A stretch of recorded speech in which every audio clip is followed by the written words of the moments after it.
เปิดประตูออกมาครับตอนเสาร์วันไหมโอ้แจงจังปัง มื้อนี้เฮาได้ไปซื้อของมาเฮ็ดอาหารเนาะนั่นก็คือคือปลาดุกนั่นเองปลาดุกซื้อมา10,000กีบขั้นตอนแรกเราก็เฮ็ดการ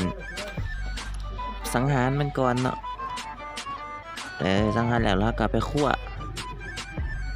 อ้าวสงสัยมันจะให้กินน่ะกูหนีก่อนมันสิหนีไปไสกูหนีก่อนกูสิบ่นขี้ดินแกนไปแล้วมาให้กูจับซะดีๆเขาก็คู่ไปอีหล่าเข้ามาในกระคูนี่โอเคขั้นตอนต่อไปเราก็ไปคั่วแล้วเราก็เคี่ยมน้ำเนาะเคี่ยมน้ำร้อน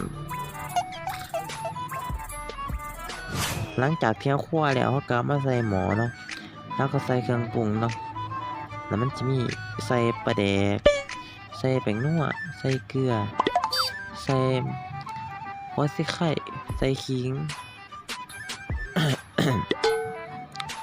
แล้วเราก็นำมาพัดบัดนี้แล้วก็เปิดหม้อรู้สึกว่าแมงวันสิหลายเป็นปกติเลยเปิดหม้อแล้วเราก็อัดไว้บัดนี้หาฝาหม้อมาอัดไว้ฝาหม้อเอาฝาหม้อมาอัดแน่หลังจากเราอัดฝาหม้อไว้หม้อฝนแล้วเราก็มาคนให้มันสุกทั่วกันให้เครื่องปรุงเครื่องหยังมันเข้ากันโอเคอัดไว้คือเก่าหลังจากนั้นเราก็มานั่งท่ากินบัดนี้คือสิกินได้ตามว่าเบิ่งก่อนว่ามันสุกหรือบ่อ้าวมีบวงนำอีกใส่บวงบ่เครื่องปรุงโอเคไปนั่งถ่ายจักแป๊บหนึงหลังจากนั้นมันใกล้สิสุกแล้วก็มาเคี่ยมใกล้สิกินรู้สึกว่ามันใกล้แล้วเราก็ซีมเบิ่งถ้าว่าบ่ซีมก็คือเตียงมันจะเข้ามาเนาะเตียงหนังรู้สึกว่ากูพากตอนก็เบิ่งหนังเนาะโอเค